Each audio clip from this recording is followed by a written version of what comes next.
Clap. Greg. Hello. 3, 2, 1.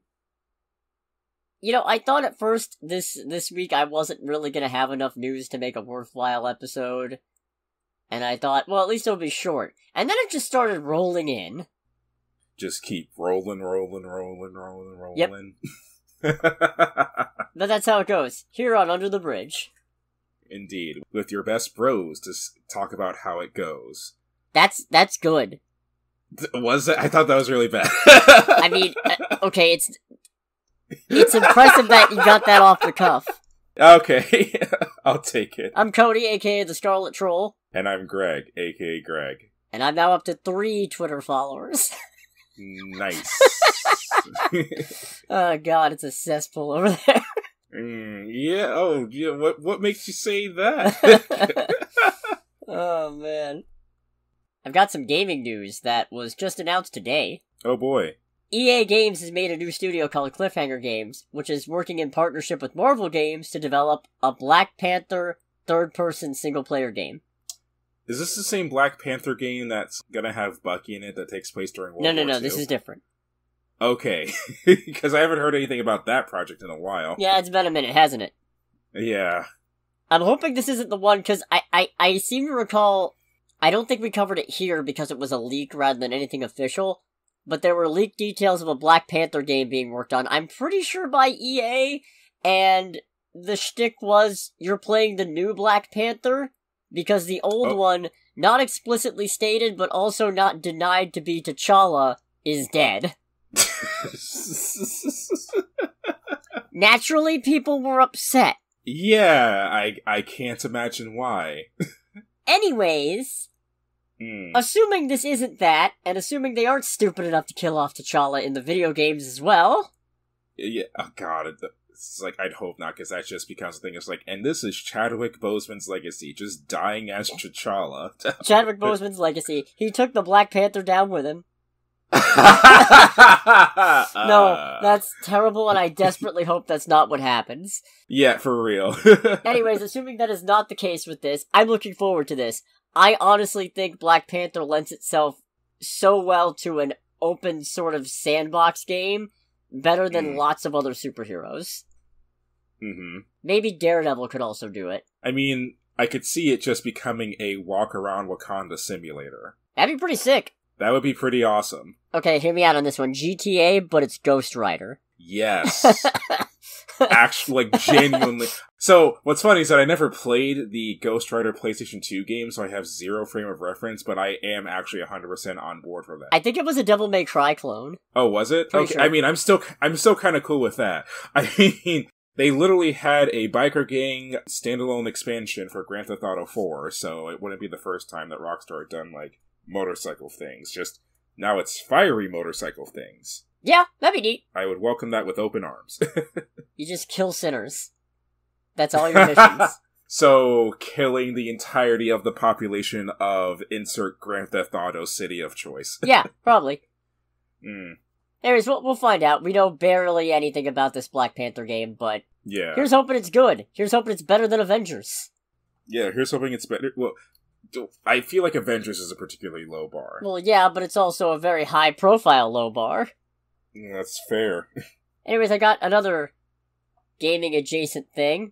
Okay. Rooster Teeth has announced that the upcoming series Red vs. Blue Restoration is going to be the end of Red vs. Blue. Oh, really? Yeah. Wow, I didn't think Red vs. Blue would ever come to an end. It's a big pillar of internet video game culture. Yeah, I figured it would take the death of Rooster Teeth itself to bring Red vs. Blue down. So, I figured it'd take at least another couple of years. Yeah. Damn. Okay. Thank you. That's a little scalding there. I stand by it. I'm proud of it. A little bit of heat on the furnace. All they've said is, it's coming soon. However, it's not all bad news. Because Bernie Burns, Gus Sorolla, Jeff Ramsey, and Matt Hullum are all coming back as Church, Simmons, Griffin, Sarge. Completely forgetting that these guys do, like, video game movies and stuff like that. Is it bad that my brain, initially, when you said his name was, like, what, Bernie Burns? Yeah. Yeah, my brain went, that's not a real name. No, that's real. He was one of the founders of Rooster Teeth. Oh, okay, cool. But he left in 2020. Ah. He was Church. He was Church, okay. Which, no wonder he hasn't been involved in a while since... I guess spoilers for, like, Red vs. Blue 8 years ago or something. Church is dead. And I'm pretty sure all the AI fragments are gone. But anyway. Church has gone home. Church is fucking dead. I forget how long ago it was now. Doesn't matter. Don't worry about it. Right. So yeah, that's... I stopped watching Red vs. Blue, like, probably 4 or so seasons. Whenever the time travel stuff really kicked in. I mean, I've only watched, like, bits and pieces of Red vs. Blue. No, time travel was there. Wait, was that actual time? I don't remember. It all got really complicated. The last season I watched was the one with the Blues and Reds, who popped up in opposition to the Reds and the Blues. Oh, okay. It makes sense in context, alright? Okay, fair enough. Kind of. Again, again, I've only watched bits and pieces of the shows. Fair. So, yeah, that's a bittersweet thing that I genuinely was not prepared for. Right. And now for some comic news. Oh boy. Mary Jane Watson's becoming a superhero. Is that good? It is a thing. Okay. Is this gonna be like another episode of Lady Thor? No, because she's not becoming Spider-Man. Okay. Instead, she is taking on the mantle of Jackpot. Why does that name sound familiar? Okay, so... I don't know if that's a good introduction to this explanation or not. It's like, okay, so... Exasperated growl. It's just like, oh no. It's like... Hold on, I have to check it. Hey, is Sony still making a Jackpot movie? As long as it's not something on the caliber with Comet the Super Horse, then I am all for it. Because if I have to make a poorly explained comics about this later, I'm going to be real upset. Nobody cares? Okay. Alright, so... where do I even start? So back when Aunt May got shot and Spider-Man sold his marriage to Satan to save her... Right, I forgot about... Oh my god, I think I purposely removed that factoid from my brain. Yeah, so did a lot of people. Anyways, in the aftermath of that, Spider-Man's timeline kind of got reset, and there were a lot of changes, like Harry Osborn was alive, turns out actually no he wasn't. Mr. Negative showed up, Peter and Mary Jane obviously had never been married. So, in the aftermath of this, there was a new superheroine running around named Jackpot, who happened to be supermodel attractive with red hair, and whose name is Jackpot. Now, long-term readers of Spider-Man will be familiar with Mary Jane's famous catchphrase during her, I think it was her introduction, of "Face it, Tiger, you just hit the jackpot," a phrase which she almost never uses in actuality, but much like Uncle Ben in Great Power, Great Responsibility, has become inextricably linked to her character. It is one of those things that you just expect to hear. God, I hate it. It's even worse in Uncle Ben's case, because in the original comic, he didn't even say it. Oh, really? That was a narrator line. Oh, really? Yeah, no. Oh, okay. Huh. People remembering things wrong and then making its way into adaptations is a bitch. Anyways, the point I was getting at is you would think that this red-haired, supermodel attractive superhero based on something Mary Jane has associated with her sayings-wise would be, in fact, an empowered Mary Jane. No. Red herring. Completely unrelated. What? In fact, there were two different... What? There were two different Jackpots, neither of whom were Mary Jane. Okay. Until now. Then, what happened to the old ones? Well, one died. As they do. I think the other one retired? I don't know. The writers kind of stopped being interested in using them once the Mary Jane twist ran out. Oh, that's fun. Anyways, Mary Jane Jackpot's whole thing is, oh god, I don't want to have to explain the latest run of Spider-Man because I'm not even sure I understand what's going on. That's encouraging. And that's also further reaffirming why I don't follow comics. So Mary Jane got stuck in some time dilation dimension with this asshole named Paul who ended up building a gauntlet that gave her superpowers. So is this... Okay, I'm sorry. This sounds like a bad episode of, like, Friends. It's more like a bad episode of Lost. Okay, it sounds like being like, it's like the worst date. It's like, I'm stuck in some interdimensional time fissure with this jackass named Paul, So my phone's dead.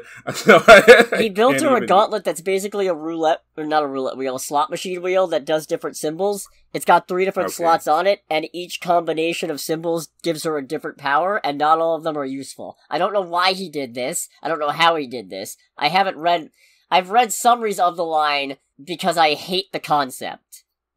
So basically he created Final Fantasy VII Crisis Core. Yes. I suppose he has.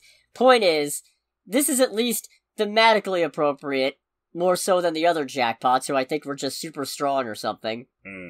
But the main reason I'm not a fan of it is because I'm not big on the idea that every main supporting character in a superhero's roster needs to become super themselves. It's temporary, I'm sure. It's a gimmick. Yeah. Or who knows? Maybe with Mary Jane being a superhero, the writers will pull their heads out of their butts. No, I shouldn't say writers, it's editorial. They'll pull their heads out of their asses and stop thinking that that the end of Spider-Man's story is getting married. What a stupid fucking idea. What an absolutely asinine, ass-backwards concept. You know how long Superman's been married? Quite a while. Yes, indeed. Fucking idiots. Movie stuff. We got an update from Simu Liu on the Shang-Chi sequel. Okay. It's not good. Oh no! I'm guessing the writer's strike has something to do with that. Partially. What he said was told it would follow Avengers, but that keeps pushing back due to circumstances beyond my control. Ooh. He didn't specify which Avengers either. Ooh, double ooh. I'd assume he's talking Kang Dynasty, because Destin Daniel Cretton, who directed Shang-Chi, was also set to direct the Kang Dynasty. So I'm assuming him being busy on that is what's pushing back Shang-Chi. Okay. But what a fucking disappointment. Yeah, just a little bit. Because that was such a good movie. It was a really good movie. One of my favorites post-Endgame. Yeah, it's definitely... I'd say of all of the Marvel movies post-Endgame, it's definitely the one that I'd say has the highest amount of general originality, and is also entertaining the entire way through as well, which all of them are, but I feel like Shang-Chi was probably the highest for me. Other than Eternals, I think Shang-Chi's the only one that's not based on a pre-existing character. That too. So that'd probably be why. And by pre-existing character, I mean pre-existing in the MCU. Right. Obviously. So yeah, that's sad. If you need to fill a slot, put that one in there. Yeah, for real. Maybe. I don't know. A little bit. Here's one. Okay. As we all know, the Barbie movie is coming soon. Very excited. Can't wait. Indeed. We now have some details on the previous script that would have had Amy Schumer in the lead role. Oh, really? Yeah, Diablo Cody, the writer of the script. What? That's not a real name. That's a real name. Diablo Cody? That's a real name. She was the writer of the Powerpuff Girls script for the CW that never got off the ground because it was terrible. Okay. An anti-Powerpuff Girl, essentially. Oh boy. So, what she said, and I appreciate her candor, is... Okay. When I was first hired for this, I don't think the culture had embraced the femme or the bimbo as valid feminist archetypes yet. If you look up Barbie on TikTok, you'll find this wonderful subculture that celebrates the feminine, but in 2014, taking this skinny blonde white doll and making her into a heroine was a tall order. The idea of an anti-Barbie made a lot of sense given the feminist rhetoric of 10 years ago. I didn't really have the freedom then to write something that was faithful to the iconography. They wanted a girl boss feminist twist on Barbie, and I couldn't figure it out because that's not what Barbie is. Okay. Now, far be it from me to present myself as an expert, but I will anyway. Okay.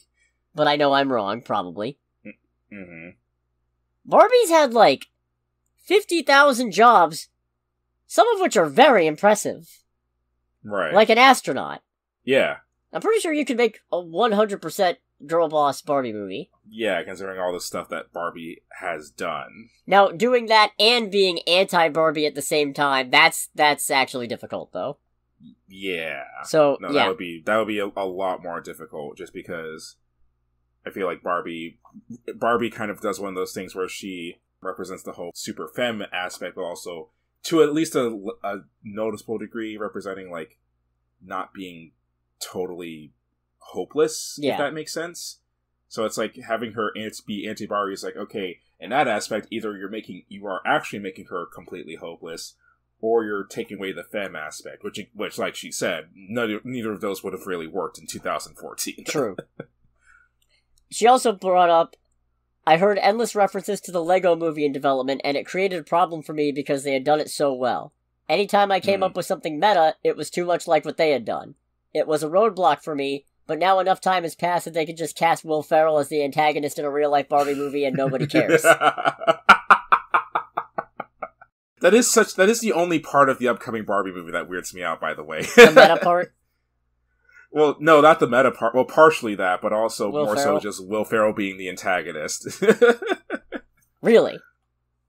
Yeah, it's just... I don't think I've ever seen him being an antagonist in anything, but considering this is also more of a comedy movie anyway, this makes sense. I thought he was the antagonist in Zoolander. Not that I know, I've never seen it. I've never seen Zoolander. I've never seen all of Zoolander. The only time I was interested in Zoolander completely was because Lewis Hamilton makes a cameo in it. Okay. In the second one, I'm pretty sure. Alright. That's it. But I can understand like the reasoning there. Yeah, my take on the mention of a girl boss Barbie movie is probably me misinterpreting what's being said. Because... Yeah. I could definitely see getting super conflicting studio notes that end up adding up to a movie that's actually impossible to make. Right. Either way, I am very excited for the Barbie movie we're getting. And I feel like if they'd kept Amy Schumer, it wouldn't have... You couldn't have sold this movie. Yeah, no. Because just that one bit of Barbie going, you guys ever think about dying and then having that overly wide smile on her face? Yeah. Is just... I don't think you could have anybody other than Margot Robbie do that one. Yeah, only Margot Robbie, especially like the facial reaction after that, only Margot Robbie can really pull that off. Either way, we'll see when Barbie comes out in 2 weeks. In 2 weeks. Same it's like that and fucking Oppenheimer on the same weekend. Sucks to be you, nerd. Yeah. Sucks to be me too, because I also have to see both of them probably. Yeah. Well, it's like you get to say probably. I am going to see both. I'm probably gonna hate myself for it. Welcome to my world. Hmm. Why do you think I stumble over so many things? Fair. I'm calling this next part no, I'm not giving this a segment. This is just random stuff from James Gunn. Okay. I was gonna call it Shots Fired, and then I realized he's not actually, like, giving anybody any sick burns, so that wasn't really an appropriate title. But it's funny, because his name is Gunn. Like the weapon. Down the Barrel with James Gunn. Down the barrel, ooh. No, that's worse. That's actually worse. Oh, dear. It's like, Mr. Gunn, the Scarlet Troll has made some serious accusations against you. No, please, hold on. I meant it with deepest respect. Please don't bar me from seeing Superman Legacy or Blue Beetle. Oh, dear. So, he talked about potential plans for a legendary Star-Lord movie. Okay. Obviously, this wouldn't be a thing he'd be doing. Yeah. So he said, "We always want to give somebody a little something special, and Chris and I forever have talked about how great it would be to be able to do a legendary Star-Lord movie. A story with Star-Lord on Earth trying to adapt to the environment of Earth in the same way that somebody else might try to adapt to the alien environment of outer space. He's a fish out of water in just kind of regular water. So I can't wait to see it." That actually sounds really fun. Yeah, I'd watch that. Yeah, I'd totally watch that. Imagine having to explain Twitter to him. Oh, no. Or social media in general. Oh, no. Him just popping on with Peter Quill, people call me Star-Lord. So, a quick caveat from that, because it just reminded me of it. The only funny joke that the Need for Speed games have made in the last 10 years was in the most recent one. One of the characters that's in the main storyline is kind of like your old man dad figure in the games. And one of the recurring jokes is that he has no frame of reference to social media, but one of the side characters is trying to get him more into it. And at one point, the side character calls you and says, "Hey, I'm sorry, I did something really stupid." And it's like, "What did you do?" And it's like, "I couldn't help it. He looked so cute at us and he was asking me for help with it." It's like, "What? Rydell, like, is this Rydell the character in question? What did you do? Did you put some kind of electronics in his car? And she's like, no, I did something worse. I made him a Reddit account. And your character just goes, what have you done? So I'm just imagining that. just someone introducing Star-Lord to Twitter. It's just like, and it's just over from there. Oh no. Could be worse. You could give it to Drax. Oh, that would be funny, though. I mean, it'd be funny, but it'd also be horrible. Drax's thing of taking everything literally mixed with the stupid shit that people say on Twitter? Oh, that'd be actually, great. You know what? Yeah, give me just 30 minutes of that. Yeah, that would be amazing. Moving on from the past and into the future. James Gunn has also clarified that Superman Legacy will be a workplace origin movie, by which he means it will be focusing on, or it'll involve at least, Clark's early years at the Daily Planet. Okay, I was gonna say, like, what the fuck does that mean? It's forget Superman, it's a Daily Planet origin movie. I mean, is it just gonna be Clark Kent working at the Daily Planet, like The Office style or something like that? No, I imagine it's going to involve other superheroes, because that was already brought up, that this is going to be Clark and Superman emerging into a world where superheroes are already prevalent. See, I made that joke earlier, and now I actually want that to happen. Sorry. No, you know what? I could see it. I could see, like, a special episode, like some kind of parody of The Office where it's the Daily Planet, but it follows Clark Kent and Lois Lane. And just everything that comes with My Adventures with Superman isn't quite that based on the one episode I saw, but it seems like there's a decent amount of planet focus. Okay. It's just also very much a Superman show, but I see what you mean. It would be really funny to have a show that's entirely focused on the Daily Planet aspect, where the joke that nobody in the show is aware of, but the audience is constantly aware of, is that Clark is secretly Superman. Actually, that would be a really good way for a low-budget Superman show. Oh, yeah. Because anytime you could just have, like, an out-of-focus robot in the background rampaging around, and then Clark just runs off screen, and you just see a blur in the background, and the robot just keels over. And Clark just comes back like nothing's amiss. Maybe his tie's a little askew, but that's all. I'm imagining a scene where he's like he's doing the whole like talking heads thing, where it's like just like the one person like in the room talking to the camera, or in this aspect to be him and Lois, and you just see the giant robot going off in the distance, and he goes, "Can you excuse me for a second?" Off camera, and then the camera goes back to two of them, and you just see like a jacket just falling mid-air to the chair next to Lois. And she doesn't even notice, because she's too busy going on about whatever. Yeah. No, I like that a lot. I don't know if you could make a whole show out of it. No, it would be a short movie, one-shot type of deal, I feel like. I don't know. Maybe you could make a show, but you'd have to mix it up a little bit. Yeah. Anyways, point is... It might be, because, like I said, it was mentioned that we'll be seeing other superheroes in the movie beyond just Superman, which I think is good, because it helps establish Superman as one of the best if he's not also the first. Right. Because when he's the first, then it's like, you get Man of Steel, where everybody's like, oh, I don't know how to handle this, redefine or replace the cosmos, and this is a fucking downer, isn't it? Whereas... if there's already other superheroes running around, then it becomes a thing of, oh, another one. Oh, but this guy's great. This guy's really good, actually. Cool. Yeah, he knows exactly what he's doing. And he's really nice. So yeah, looking forward to that. Oh yeah. Gunn also provided an update on when we might expect to see Vigilante next. Okay. He replied to, in response to a fan question, probably before Peacemaker 2. Okay. Now, I'm thinking Waller, personally. Which I think is coming out before Superman. Oh, yeah. Because Gunn said he's working on Superman first, and then Peacemaker 2. Okay. But I feel like Waller would be the most obvious place for him to show up. Or maybe one of the many superheroes already running around in Superman Legacy. Oh my god, that sounds awful and I need it. Do you, though? Do you really? Him trying to be all buddy-buddy with Superman, and Superman just very politely trying to fly away. Yeah. He's just slowly edging away the whole time. Yeah, but in mid-air.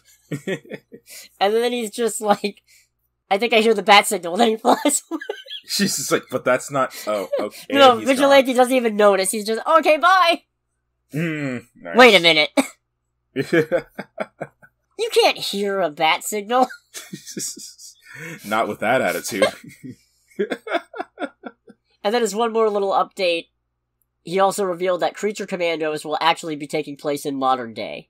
Okay. Which is curious because usually they're a World War II style thing. Hmm. But, I guess with Weasel being part of the team, you'd expect that. Right. Although, I would also believe that Weasel is actually, 70 years old. I don't think it's, explicitly confirmed, but isn't that the general idea, is that he's, actually really old? No.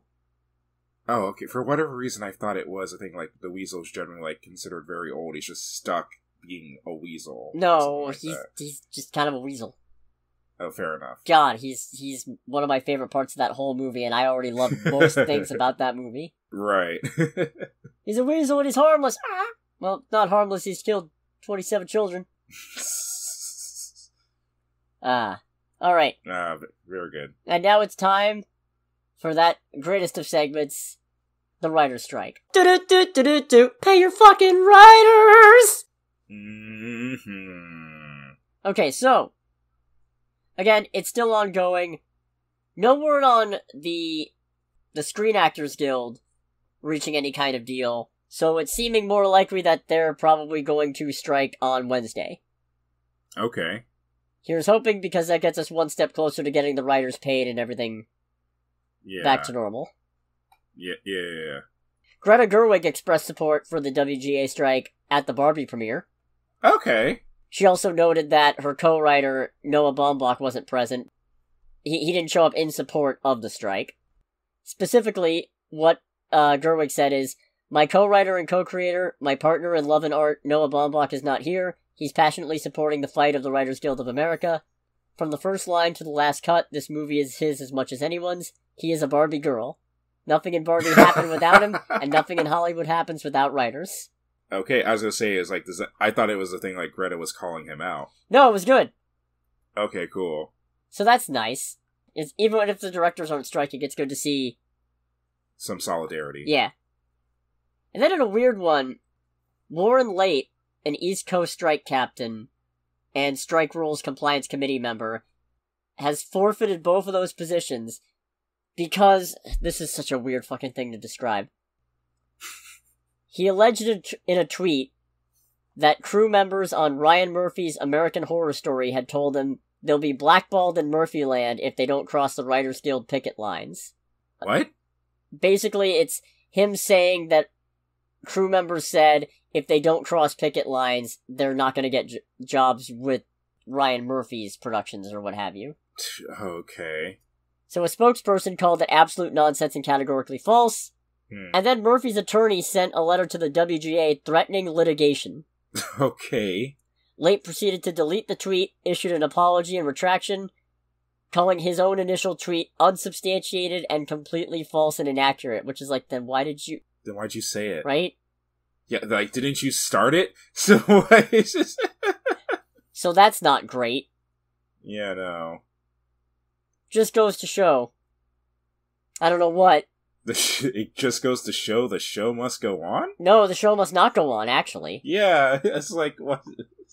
Yeah, so interestingly, multiple sources have told The Hollywood Reporter only 4 scripted TV series are still in production on the East Coast. 3 of them are produced by Murphy.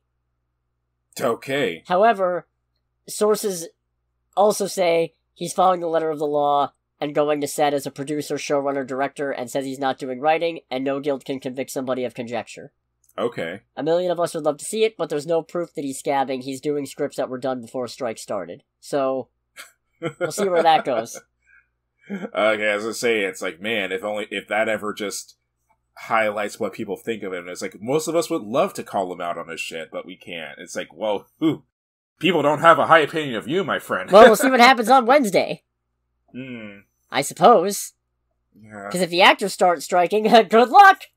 Yeah, good fucking luck. There goes Comic-Con.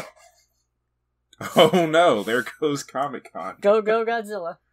No, we'll have to talk about comics. That would actually be kind of novel for this, wouldn't it? Yeah. Do the entire... It's like, we got another big presentation. It's all about comic books. It's actually about comic books this time, guys. I'm not ready to be that depressed yet. Mm. And this one's not really related to the writer's strike, but it is related to the AI controversies. Okay. Voice actress Erica Lindbeck, who, among other things, voiced Futaba Sakura in Persona 5. Okay. I believe she's also the voice actor for Luna in Hell of a Boss. Oh, okay. Ended up leaving Twitter after getting into an ongoing feud with somebody who created an AI cover video of her voice. Oh. Yeah. Oh, that's insulting. So she called on her followers to report this and similar videos, and then the creator hit back and accused her of starting a harassing campaign, calling the video dumb but harmless. And then she left Twitter. So, you know what? Whoever it is who made this one and is throwing such a shit show about it, I hope somebody finds what your voice sounds like and starts making all kinds of AI shit about you. Yeah, see how you like it.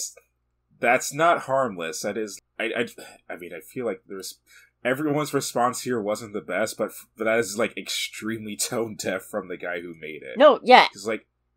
Ugh. Especially because in the UK, at least, there's precedent that a voice actor's voice or I think it might have been a singer. Point is, it's a precedent that somebody's voice constitutes part of their likeness. Yeah. And you can't just... As it should. Yeah. And you can't just do whatever you want. Just because you have the capability to do something doesn't mean you're allowed. Nor does it mean that you should put it out on the internet for millions of people to see. I could climb all kinds of restricted fences if I wanted to. That doesn't mean I'm allowed to do it. Yeah. Sure, I could invade Area 51. God, I don't even remember what came of that. I think they just hung out with some of the people outside the gate. I don't remember though either. Anyways, that's a wretched concept, and it just makes me hate generative AI even more.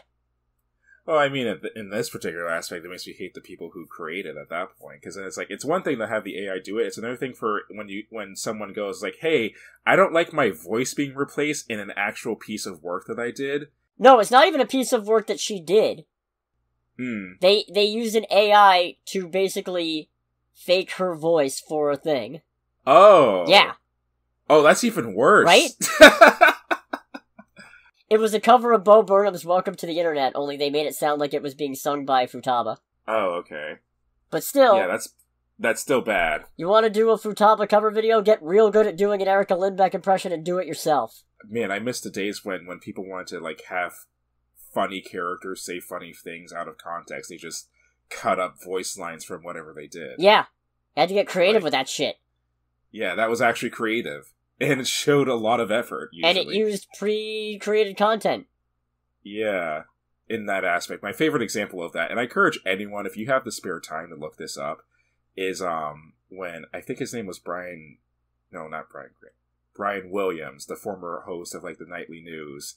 Jimmy Fallon took several clips from his, like, nightly newscast and made them sound like he was doing, like, old school rap songs. Oh, nice! And it's really fucking funny. I don't think a lot of them are on YouTube anymore. I want to say the one that he did where he had Brian Williams rap Baby Got Back is still on YouTube. Okay. And I highly encourage watching them because they're really well done and extremely funny. I'll have to check that out. Oh, I almost forgot the big news. Oh my God. An oh boy or an oh no? How stupid of me! Oh my! So there have been a lot of rumors about characters from past Fox Marvel movies showing up in Deadpool 3. You know, there were rumors of Ben Affleck will be back as Daredevil, Ian McKellen will be back as Magneto. I don't know, probably something somewhere of Michael B. Jordan as Human Torch. I haven't actually heard that one, but I'm sure somebody on the internet's claiming it. Okay. But here's one that's actually confirmed. Jennifer Garner is coming back as Elektra. I don't know if that's good. I don't either. Because Elektra was not a good movie. No, and see, I have some real concerns, because if she's back, that lends credence to a lot of these other rumors, and it lends a lot of credence to the idea that Deadpool 3 is going to be, in part, some kind of swan song for the Fox corner of Marvel. Okay. But I'm really not fucking interested in that. No, I'm not either. Because, okay, we already got that with No Way Home, and No Way Home was good because there's only so many Spider-Men, so there's enough time to give them all focus. And also because they had good aspects. Some of these Fox movies are just garbage. Like Elektra. But also, then the other alternative is there are people going, what if it's Deadpool kills the Marvel Universe, but it's the Fox Universe? Motherfucker, that's just the X-Force joke, only even bigger. Why would I want to see that? Yeah. But, that's not the biggest part. Just today, presumably knowing that somebody was gonna leak it anyway if he didn't, Ryan Reynolds, the mad lad, gave us a look of Wolverine's Hugh Jackman as Wolverine in a yellow and blue fucking costume! We going old school. I love it! And Cody's gone. I don't even care about Wolverine that much, but... These are strange noises. I have wanted to see this suit for so goddamn long! And this gives me so much hope for whenever the X-Men finally fucking show up. I feel like this is one of the very few instances where a modern superhero anything, so basically like anything from like 2008 onwards, has actually had the hero outside of the context where they would normally wear their classic uniform in their classic uniform. I don't know, there's been plenty of those, I think. Oh, because we don't know the context for why Wolverine's wearing it. Fair. As to say, like, I say context specifically because it's like Captain America, yeah, that makes sense. This is during World War II and all that, but it makes me think of, like, the bit in the Luke Cage series where when it's going over Luke's backstory, he actually has his old costume for all of, like, 10 seconds. It wouldn't surprise me in the slightest if Hugh ends up wearing this just because Deadpool gives it to him and goes, here, you gotta put this on, trust me, if you don't do it now, the fanboys are gonna get really angry. He's like, what are fanboys? Just put it on! So that's exciting. Okay. It is. Indeed it is. Let's go to trailer time. Trailer time. It's trailer time again! We've got movie previews to watch! It's trailer time again! After much anticipation from me, kind of, sort of, we finally got a trailer for The Nun 2. The funniest thing about this trailer is that it actually keeps up good momentum in the entirety of the trailer, and it is genuinely terrifying. Right up until the bit where it goes, The Nun 2, and there's a flash of the nun's face, and then right before the... In September bit. In the September bit, it's just like, damn, guys, like, you didn't have to actually do that. You just killed the momentum hardcore there. Because we already saw what the nun looked like in the trailer. We already saw what the nun looked like from the first The Nun. It's not a surprise anymore. Which, I guess I don't remember all of the nun and how it ended, but doesn't she, like, literally get melted to death? In the first one? Well, I mean, yeah, but also, she's also the nun is the demon Valak, which is also the demon in Conjuring 2, so we know that the nun has to survive long enough to show up in the Conjuring 2, and even then I don't think they got killed in the Conjuring 2, just banished again. Oh, okay. I think even at the end of the first The Nun, they established that Frenchie got possessed or something. Ah, okay. Anyways. This looks cool. I really like the bit at the end of the trailer where it's just all of the magazines flipping, and then when they all stop, it is just an outline of the nun. I'm like, that is actually genius. That was good shit. That was deeply creative. Props to whoever came up with that. Every so often, these Conjuring movies remind me of why I liked them originally. Even if 1 and 2 were, like, the better ones. Yes. Now, that being said, even though this looks really cool, I'm probably not going to see this. Oh, I'll see it. I'll see it. There's only one Conjuring movie I haven't seen yet. Oh, really? I still haven't seen Annabelle Comes Home, and I need to fix that. Ah, fair. But that's it. That's the only one. Okay. I haven't saw The Curse of La Llorona, which I don't fucking understand how that's not one when it's got crossover characters. Wait, it's not part of The Conjuring? Apparently not. The director has said it's not.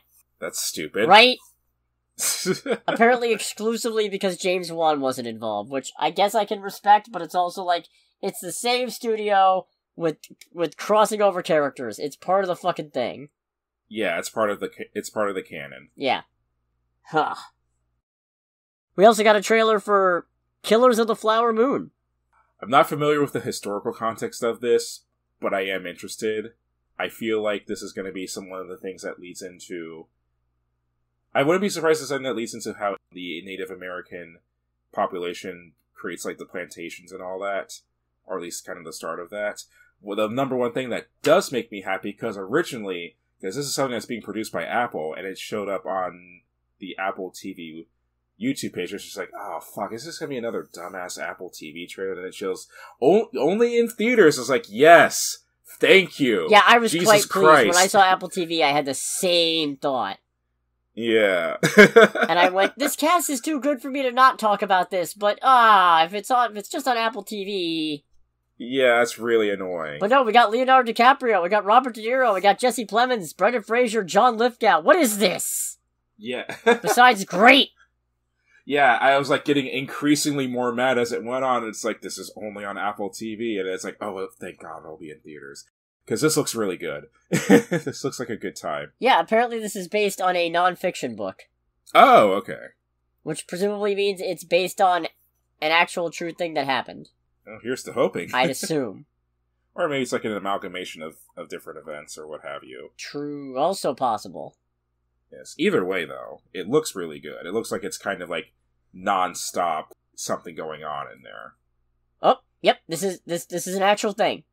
Good. Okay. Good. I mean, bad, because... Yeah, there's enough context clues to make somebody go, no, like, not good. This is probably like a retelling of a very not good event. It is unfortunate that this is a historical thing. Yes. However, I'm glad that they are not presenting it as an actual thing when it is not. If they were doing that, then I would be very upset.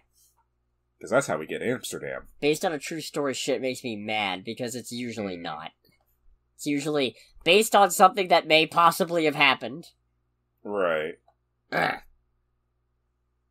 Also, Scorsese's directing. Oh, nice. Which I don't think I already said. He may have some inflammatory opinions about what is and is not cinema, but I do still respect him as a filmmaker. So that means that you two would be very entertaining to have you two do a debate, then. Oh, he's so far out of my league, it's not even funny, but... I still tell him he's stupid. Yeah, it's still the things like, well, what do you have to say? Did you go to cinema school? No, but here's the thing. You're wrong. Fuck you! Greg, did you get an AI to do my voice? I'll sue you for that. An AI that sounds exactly like my regular voice? Did you get an AI to amalgamate our voices? Ain't nobody got time for that, man. Nah. This is apparently releasing October 6th, so happy Halloween for us. Indeed. Happy spooky season. And then just today, as of recording, we got a trailer for Sony Pictures' Napoleon. Yeah, which I am into. Granted, I am a sucker for anything historical. But it's also kind of a thing of... Part of it is a genuine, like, curiosity and slightly morbid curiosity in the fact that Napoleon is actually being played by Joaquin Phoenix. Right? I do feel like Joaquin Phoenix is a good actor. At no point, in any point in my life, in any context or timeline, do I see him being Napoleon. So I'm like, is he either going to be really great or really awful? I mean, I wouldn't have seen him being Joker either, and for as much as I don't like that movie, he was great. And Vanessa Kirby's in it. Yeah. I figured you'd appreciate that. I do. I am so simple. Don't worry, so am I. Yeah, and she actually plays Josephine, who is such a fascinating individual. Is a fascinating and moderately diabolical individual. Oh, is she the one who ends up pushing Napoleon to do all the conquering and what have you? Yeah. I see. If I remember correctly, their marriage was basically one where it's like Napoleon was the figurehead, and ultimately whatever he said was what happened. But it's historically it's very heavily implied that Josephine was the one who always like pushed him to like make the final decision. Oh, all right. So, yeah, Josephine's was not a good person. What happens if you? What does defeat mean for you? I get exiled to Waterloo. No, Elba. That's it. He got defeated at Waterloo. That's the one. I don't know a lot about history, but I know that. Yeah. Also interesting, it's directed by Ridley Scott. Yeah, that's interesting. And that was a big part of what drew me to this. Yeah, indeed. We'll see. I like that this is... I don't really feel like grandifying Napoleon. Mm-hmm. It's just kind of... Yeah, he got a lot done, but he was also a tyrant and also kind of a stooge. Yeah, just a little bit. So we'll see how that goes. Mm. I feel like this is a short trailer time, but oh well. Hey, that's fine. Yeah, it's all some variation of this looks interesting. Yeah, indeed. For box office, did we see the highest grossing movie this weekend domestically? No. Aww. It was, I can't believe I'm saying this. I shouldn't say that because I've never seen any of these, so I can't really judge, but I wasn't expecting it. Insidious the Red Door. Okay. $32.6 million domestic weekend and total for a $64 million worldwide total so far, against an only $16 million budget. Already turning a profit, so, then. Good for it. Good job. Yeah. Well done actually keeping your shit together. Nice work. Second place, Indiana Jones and the Dial of Destiny.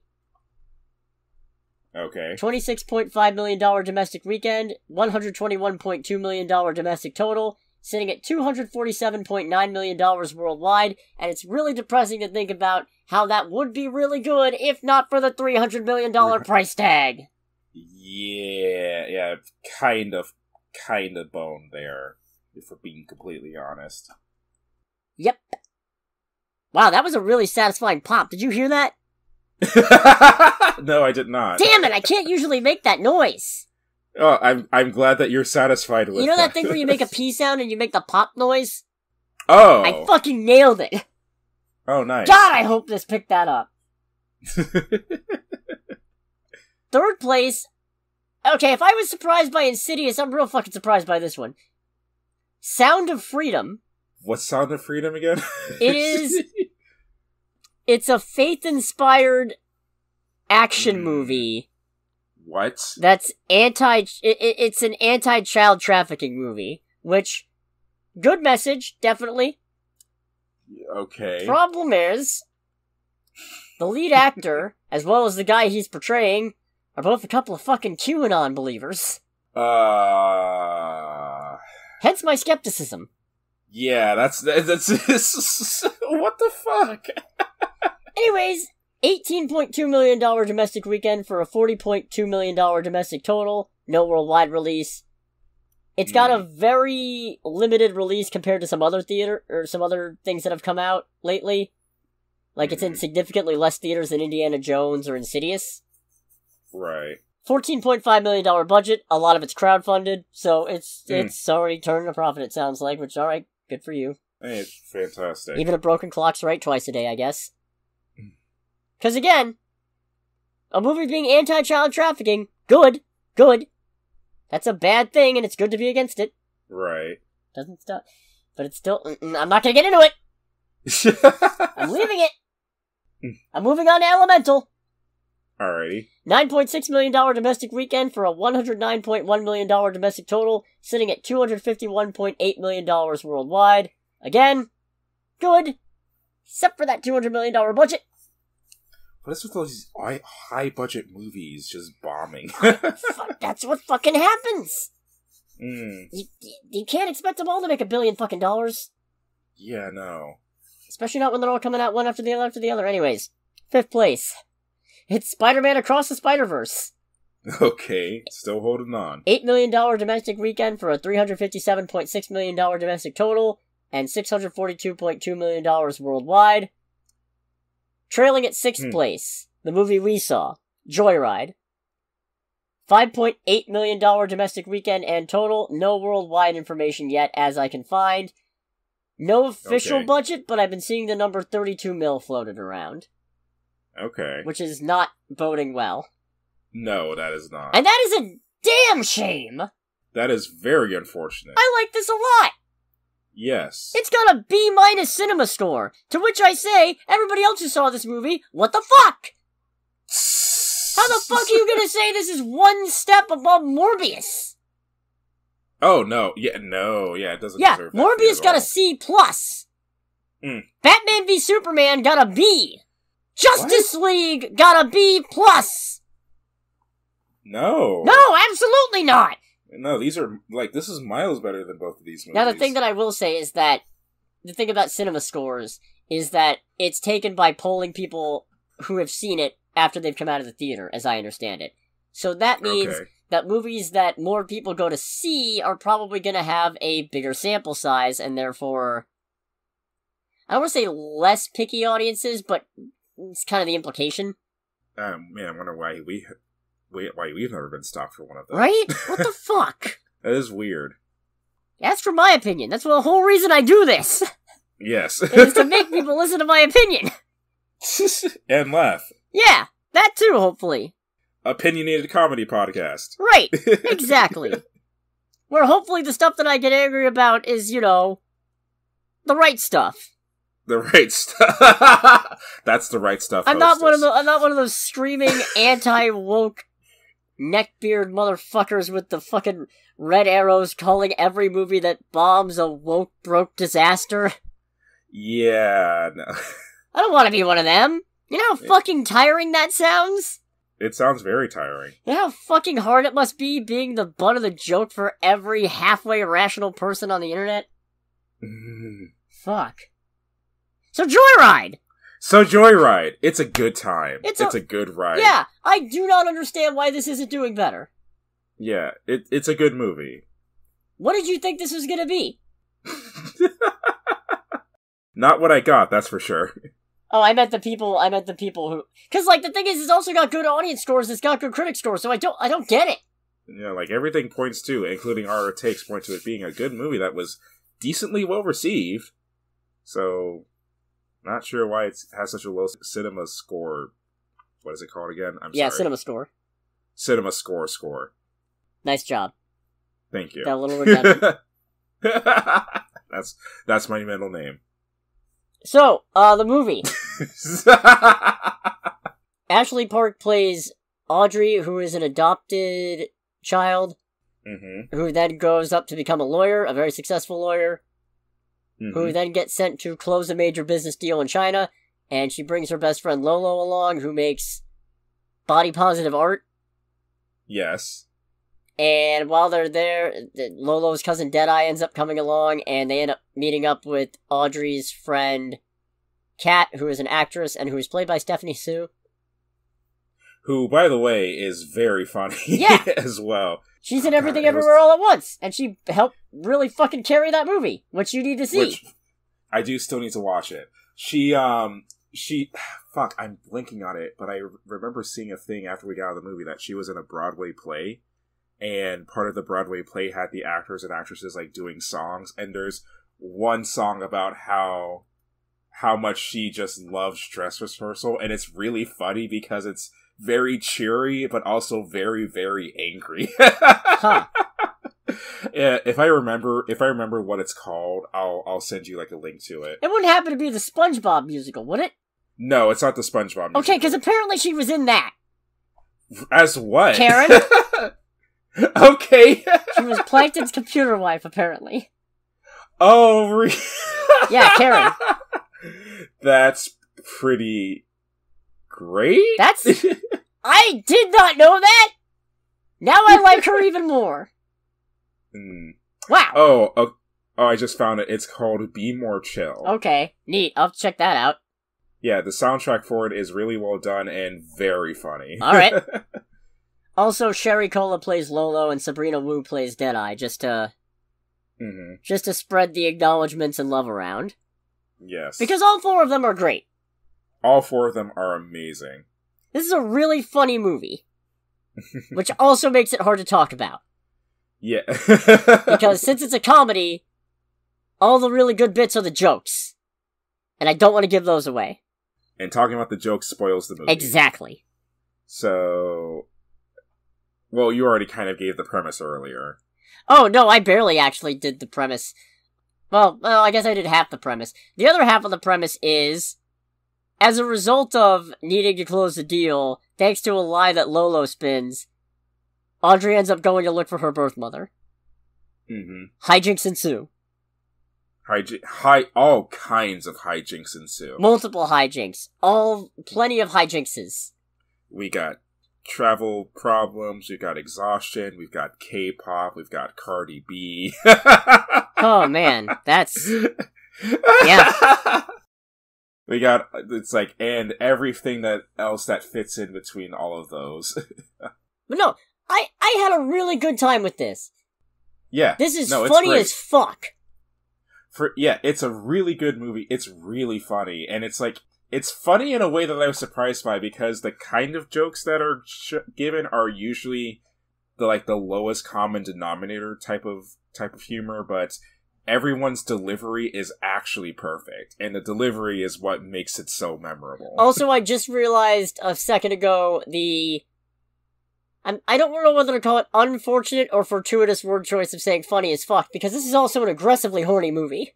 This is... This movie is aggressively thirsty. It's an extreme thirst. Oh boy. It's something to behold, that's for sure. Also quite pleased, even a lot of the jokes that were in the trailer I still found funny. Oh yeah.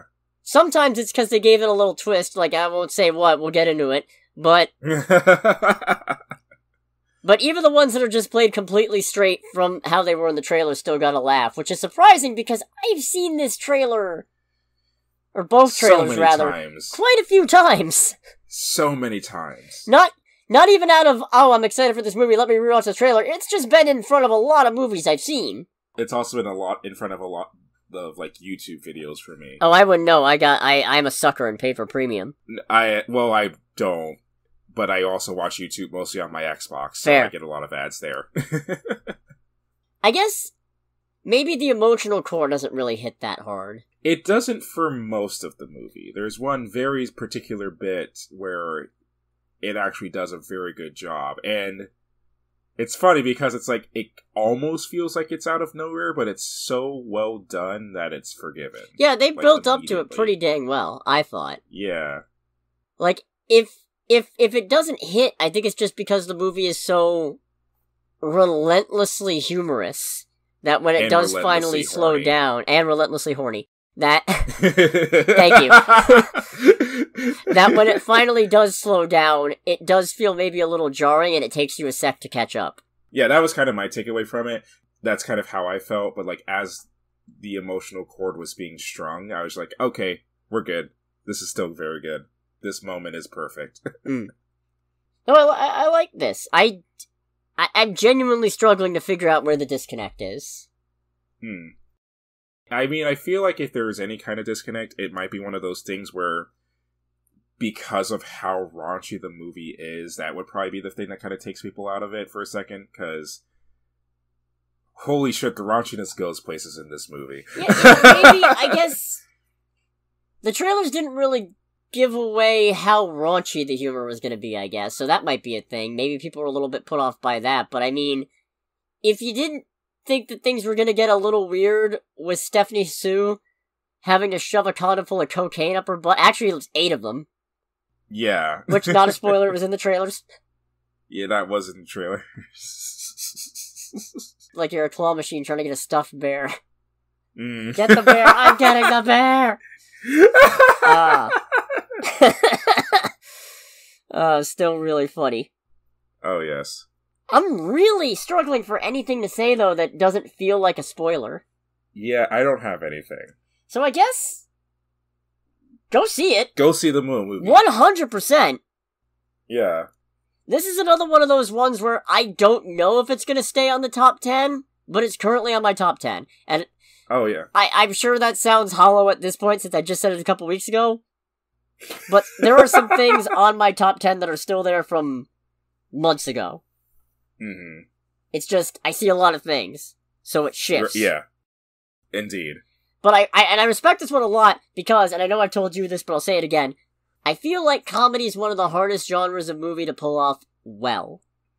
Yeah. Well, okay, I shouldn't say hardest one to pull off well, but I should say, it feels the most devastating when it doesn't work. Yeah, because like sometimes, even the comedy that it doesn't, make you fall out of your seat laughing, we'll still have some laughs, and I'll be like, oh, okay, like, still kind of funny, so we'll stay along. If it's just not funny, then it's not funny, and it's really hard to recover from that. Yeah, exactly. My way of looking at it is, a bad horror movie, you can usually get some laughs out of it. Bad drama, same. Bad action movie. Yeah, very much so. Bad action movies are some of the dumbest bullshit ever, and that makes them hilarious. If you're doing a comedy wrong, that means nobody's laughing, and that means nobody's having a good time. And that's a wretched feeling. Oh, yes. I've been to movies where, God, I still remember the time I saw Daddy's Home in a theater, and nothing is quite as disappointing. It was even worse because everybody else in the theater was having a great time, and I'm just sitting there stone-faced like, I don't fucking get it. I get where it's supposed to be funny, but it's not clicking. Right. This is fucking miserable. And that was when I realized bad comedies are the worst. Yes. But no, 100% go see this movie, totally worth it. I would put it on the movie night docket, except I'm pretty sure some people in our group might recoil at some of the sex stuff. But I don't know for sure. And I'll fully admit, I'm a person who usually isn't really into sex stuff in movies. And when I say into, I mean I don't find it very engaging. In fact, usually my brain just kind of goes, oh, shut off for a bit. Yeah, no, that's fair. Think of something else. But, no, in this case, it's fine. In fact, it's some of the funniest shit there. We'll get into that. Oh, yeah. But no, yeah. Worth a shot, 100%. I can't wait to get this movie physically. That came out wrong. I cannot wait to get a physical copy of this movie. There we go. We don't shame on this show. Oh, no, I will. Oh, fair How enough. dare I? Go sit in your corner, okay. Anyways, while he's sitting in the corner, if you don't want to be spoiled for Joyride, make sure to click away in 3, 2, 1. So the opening for this movie is a perfect example of where I think they mix up some of the jokes in the trailer, because you got the one racist kid who I'm not going to repeat his quote because it makes me uncomfortable just saying it. Yeah, for real. But you see the bit where Lolo punches him, and you assume that's going to be it. No, what actually happens is, he gets a punch, he starts running away, and then someone else on a swing ends up just swinging forward and just fucking kicking him in the head. And just, like, sending him airborne, just too. sends him fucking flying. Yeah. and while Lolo and Audrey are having fun, you can hear him crying in the back. Yeah, and it's one of those things, it's like, I probably just watched a little kid maybe get killed, and you're just like, do you want to be best friends? Like, yeah! That's so sweet. Like, it's like so sweet. Also, thankfully not dead child, but could have easily been dead child, but still so sweet. Also, the town is called White Hills. Yeah, I was just like... What a great... We were both laughing at that, because I'm just sitting there like, bruh. Bruh. It's a little on the nose, but I'll take it. Yeah, it's like, oh man, they're just like, in case you need any further context, here you go. So Audrey's job is full of idiot white guys. Very idiot white guys, who, granted, one of the idiot white guys delivers one of the funniest lines in the movie. Because one of the things with Audrey's co-workers and all that is they do the whole thing of trying not to be offensive, but end up being really offensive. Because you can tell their heart's not actually in not being offensive. Yeah. They're not really well, okay, I think Kevin might be kind of a well-meaning one, but it's hard to tell. Most of them aren't the well-meaning, but accidentally tripping up kind of offensive. It's the, I'm only not being offensive because HR will get on my ass if I don't, sort of inoffensive. And also my boss is in the same room as me. Yeah. But there's a bit of, can we say Asian? Can't say anything anymore. You're goddamn right, Kevin, so shut the fuck up! Which was really funny because it came out of nowhere, but at the same time it's like, okay, I don't know if I'm supposed to be rooting for this guy or not right now. I root for Kevin, confused. He accidentally got wall-balled in the nuts. Turned his dick into dust. Yeah, for real.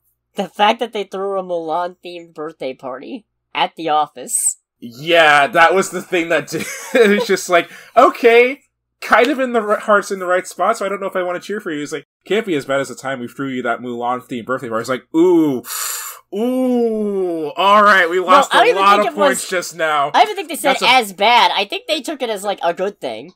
Yeah, oh yeah, you're right. I was just like, ooh, oh, that's a bold strategy, Cotton. Let's see how that plays out. Oh, it's just like, just lost a shit ton of points there. Deadeye crushing hard on Audrey is funny. Yeah, and it's like, the movie doesn't, like, explicitly say it, but it's pretty obvious as Deadeye looks at her.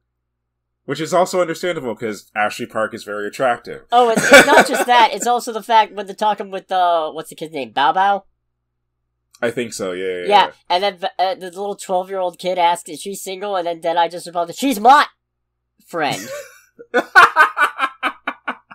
Okay, also, yeah. Deadeye crushing on Audrey is so fucking funny based on what we find out later in the movie, but I guess I'll wait until we get there. Yeah, I mean, I just want to talk about Deadeye for a second. Yeah, no, Deadeye's great. Favorite character. Deadeye is great, and what's funny is that they won you over very quickly, but I was just like, I like Deadeye, but they haven't won me over just yet. And the thing that did it, and this is so fucked up, I acknowledge. Granted, I don't know if it's jumping too hard to talk about the thing that won me over with Deadeye. Nah, go for it. If you're in it for spoilers, you're in it for all the spoilers. Yeah, so long story short, the four of them find themselves no longer in China, but going to Seoul, Seoul, South Korea, and at one point, they find themselves on a train, and the train is full of chickens, they're just, like, going about, like, balking and all that, and one of the girls complains about the noises from the chickens, and then Deadeye, without thinking about it, without missing a beat, just gets up, goes to the chicken that's making the most noise, and snaps its neck. And I think it's Audrey is the one who says, it's like, did you just kill that chicken? And Deadeye just slowly turns their head to the camera and goes, no. Brilliant. Absolutely amazing. I was just like, alright, Deadeye's won me over. That was really, it was fucked up, don't get me wrong.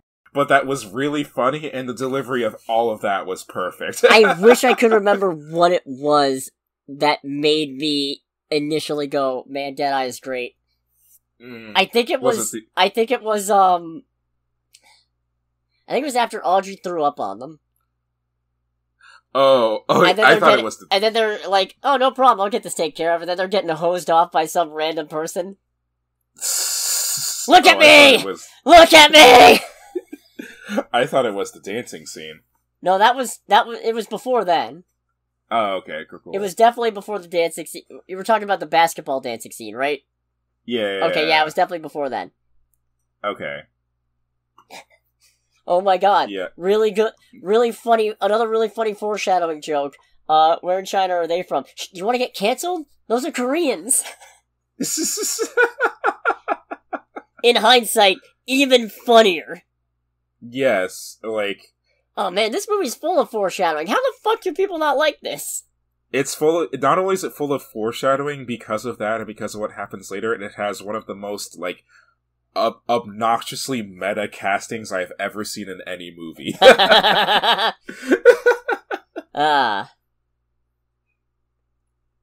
Let's see. So, Ronnie Chang, who's John from Shang-Chi, and also the terrible boss from Megan. Mm-hmm. He is the CEO who Audrey's trying to close a deal with. Right. He's good. He's good in everything I've seen him in. Yeah. Oh, he's also going to be in Shortcomings. Hell yeah. Oh, cool. Yeah, he's good in everything that I've seen him in, and he was definitely enjoyable in this as well. The party is great. Well, the club, or I should say, is great. Oh, yeah. With the slap fight. Yeah, between Lolo and Kat, because as everyone's coming to China, Audrey decides to meet up with Kat to have, to meet her friend again, but also kind of have something of a connection while they're there. But Kat was Audrey's best friend in college, which Lolo can't quite deal with because she was Audrey's best friend growing up. And so they have a small cat slap fight with each other, completely out of control almost immediately, basically fighting over who's her best friend. And also on the flip side, I don't know if saying Kat feels threatened is the right word, but in trying to get Lolo to not feel threatened, Audrey ends up telling her more details about Kat that she probably should. Yeah. So presumably she feels a little hurt by that. Right. Like the fact that she... Can't even finish the sentence, can you? Like the fact that she has a tattoo on her vagina. Yes. I love this movie so much. This movie's pretty great. Call me fucking juvenile, but man...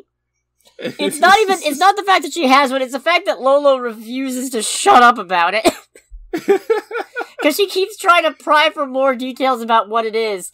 And Audrey makes her promise not to say anything about it, but then eventually she just blurts it out, and Kat just is fucking disgusted by the whole process.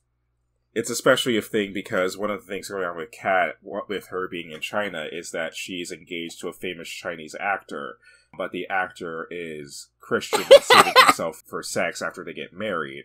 But it's established well before then that Kat was a little bit of a freak while they were in college. So everyone's just like, you, Kat, saving yourself? That girl is in fact a super freak. Yes.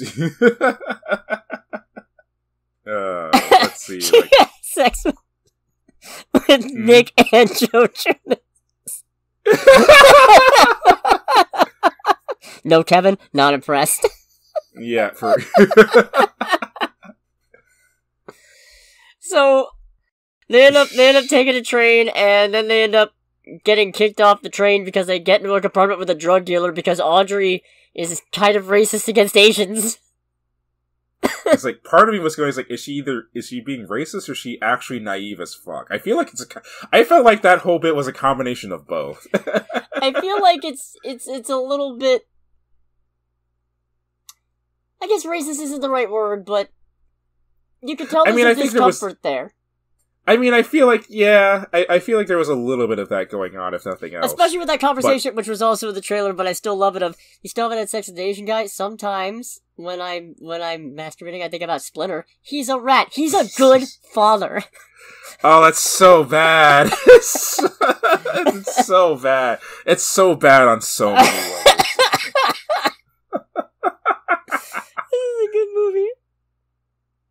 So, it turns out Lolo's apparently been sexting back and forth with Baron Davis, who's a basketball player, and he actually comes to pick them up, so they're all staying in a hotel, and then it turns out one of the guys on the team is an ex of Kat's. Okay. Who is now super horny because a condom full of cocaine that she couldn't get out of her butt exploded. Actually, should have killed her, probably, I think. She should actually probably be dead. Yeah, they took a lot of drugs partway through this movie. Yeah, no, and it's like, the fact that it's like an entire, like, it's not a small bag, but it's also not, like, huge. This feels like a fever dream trying to describe it. Yeah, it's like, how do you describe the size of a bag of cocaine being up someone's asshole? Considering that bag exploding would have meant that cocaine would have actually been directly brought into her bloodstream, means that she should actually be fucking dead. Tolerance, maybe? Sure. You look like you've had a lot of things shoved up your ass. I wouldn't say a lot of things, maybe a lot of variations of one. Yeah, it's just like, no, girl, you can stop. You're not helping. You are not helping yourself right now. So, in an effort to not act on cocaine-induced horniness, Kat ends up trying to work out, but pulls something, and the guy uses what the fuck is that thing? I want to say it's some kind of, like, massage thing. Yeah. Like, I don't know what it is. Which doesn't help. No. That is not a good descriptor. No, it doesn't. She has to take it to the guy's nuts, and it's fucking, Yeah, it's... Ends up shattering his pelvis, apparently.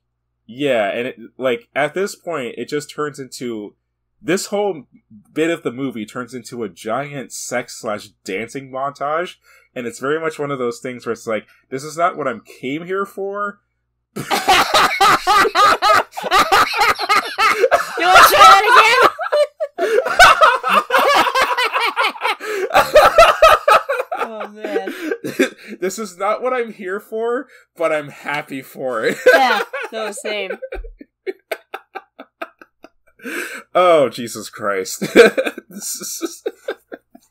Big twist ends up being Audrey's actually Korean. Oh, and I loved everything that followed after that, because I'm not gonna lie, part of my brain was going, it's like, they're saying a lot of... It's the thing of... So, here's the thing, and this is also the thing to remember anytime people talk about China doing bad things. Like, China as a country does do a lot of bad shit. But there's always, kind of like the same thing with any country, there's always going to be a split between what the government does and what the actual population does. Now, there was a certain point in this movie where internally I'm thinking to myself, is like, why do I get the feeling this is being done by someone who's like paying like a lot of shit to like talk good about China? And then it comes out that Audrey is actually Korean, and immediately following that, Lolo's entire extended family, who not only have they've been staying with up until this point, have been accepting of Audrey, have like had dinner with her, have given her a special dress for the occasion of meeting her mother, just go full on racist on her. Yep. Just actually deeply uncomfortable, like, amounts of Asian racism. And it's one of those things where it's like, I don't want to differentiate Asian racism with general racism, because racism is racism no matter what, and all of it's really shitty. But the history of racism within the various Asian countries is genuinely fascinating, even though it's also extremely depressing. Like most racisms. Yes, and the way they present it in this movie is actually kind of perfect. The second they find out that she's from anything but Chinese, they completely turn on her and just like start talking shit about her.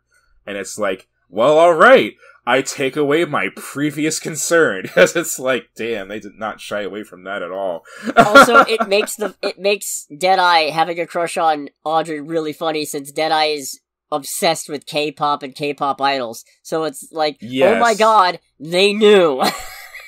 Yes, and it's also a thing of having Ashley Park be Audrey is pretty great, considering, I guess, she is Korean-American.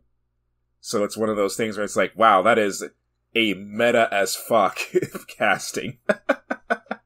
Great when you know, which I didn't.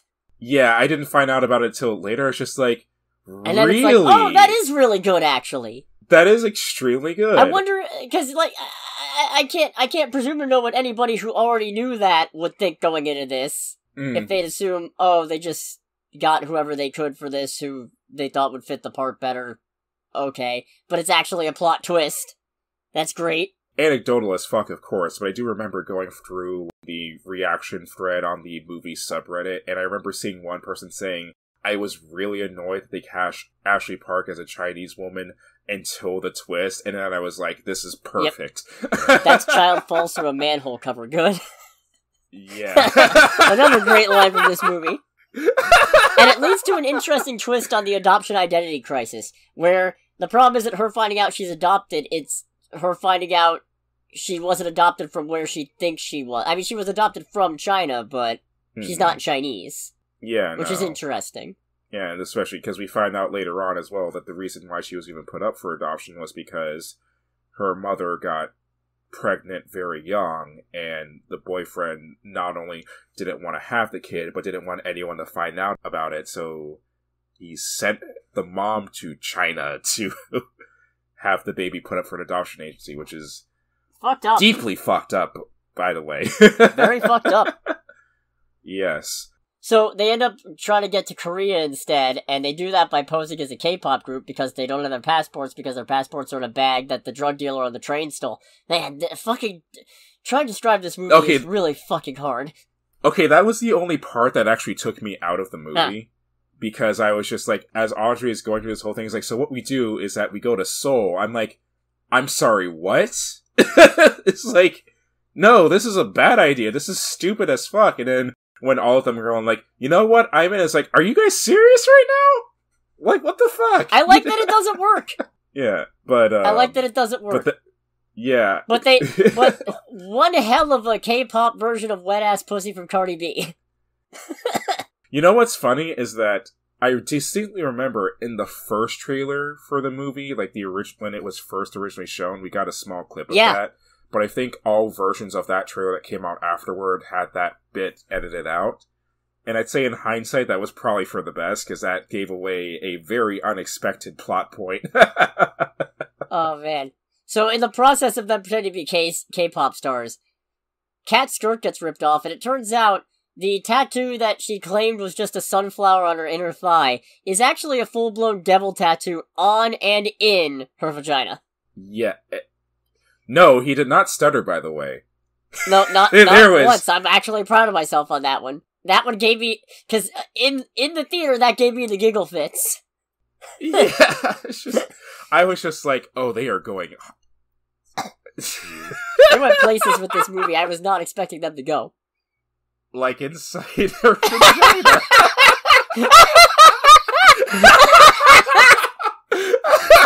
Oh man, I'm clipping the fuck out of the mic tonight. So Clarence finds out, stomps away, mad that she lied. They have sneaking on a barge to Korea, and then it turns out the whole thing's become a scandal because Lolo was live streaming it. Mm-hmm. And so Kat's in hot water with the movie she's on, which I actually want to see really bad. I want to watch The Emperor's Daughter. Yeah, no, that sounded actually pretty interesting. And then Audrey ends up getting fired from her job for not being able to close the deal because the businessman backs out because he finds out she lied about being where she was. So a big fight ensues, drama, third act breakup, whatever. Everybody goes their own separate ways. While still trapped in Korea, which also gave me a giggle despite the whole thing, because I'm like, where the fuck are they all gonna go? They're still in Korea. Yeah, they're still in Seoul. So, Audrey finds out her mother unfortunately passed, goes to visit her grave, and then meets up with not her dad, but her mom's husband of a few years. Yes, played by Daniel Day Kim. Who turned the fuck up. He turned the fuck up, and it's very sad for me to say, but because of how his face looks, my brain just goes, it's like, is this dude like Korean Mads Mikkelsen? Wow. I also found out, to my genuine shock, that he played Johnny Gat in the Saints Row games. Yeah, he voices Johnny Gat. But no, he turns up and takes Audrey back to his house, explains the whole situation with how she was born and why she was adopted and all that, and also brings out a laptop with a video recording that Audrey's mother had made for her, because as it turns out, Audrey's mom had died from some kind of, I want to say some kind of I don't think they said what she got sick from, like if it was cancer or anything like that, but whatever she had gotten was very terminal, so she had a party with everyone around her, but obviously with the exception of Audrey, so she made a video just saying, I hope you're doing well, no matter what you decide to do, no matter what career you chose, I want you to know that I am so proud of you for who you are as a person, and I will always love you. And in this very funny and horny as fuck movie, not only was I not expecting, emotion, I was not expecting actually well done emotion. It is genuinely so sad, and also very sweet. Yeah. At the same time, that scene. And that's the bit where I was just like, okay, if you don't find the movie funny, that's one thing. If you don't feel anything in this scene, there is actually something wrong with you. I don't know. I could see not feeling it if you've been... Because, that got me, but I was also kind of expecting to be crying, and I was a little surprised when I didn't. The thought of crying did pop up in my brain. And I feel like it's because I was too acclimated to the movie being funny, to where I wasn't expecting a punchline, but it was a case of, it's a little late to be pulling this, I feel. But that's just me. And like I said, it doesn't change the fact that the emotional impact is there, it's just not what I thought it would be. Right. So, they end up patching things up, and then they all go on a trip to Paris a year later. I feel like them doing Paris is how I would do France again, because amongst other places, I went to Paris in high school, and at the time I was very enamored with everything around me. But then they're just sitting there looking at, a statue, I want to say, within the Central Park of Paris, and then they just go, you guys hungry? Yeah, I'm just starving. Let's go get something to eat. I was like, you know what? I feel that. I feel that to my core. I understand. So, and then it turns out at the very end, amongst other things, everyone's having a good time. Lolo started selling her art again. Audrey's starting her own practice. Yeah, Kat is still engaged to Clarence. And then Deadeye got her own, their own vagina. Yeah, Deadeye got their own vagina tattoo. that lights up. We don't see it. Now, we don't see it, but we see a bit where everyone's just like, she shows everyone, and everyone's just they show everyone, sorry. I don't know why I'm doing that so late, probably because I'm tired. No, we were doing pretty good about it up until this point, I think. Yeah. They show everyone their tattoo, and everyone's just like, "Oh my goodness!" And then it lights up. It's like, and it lights up.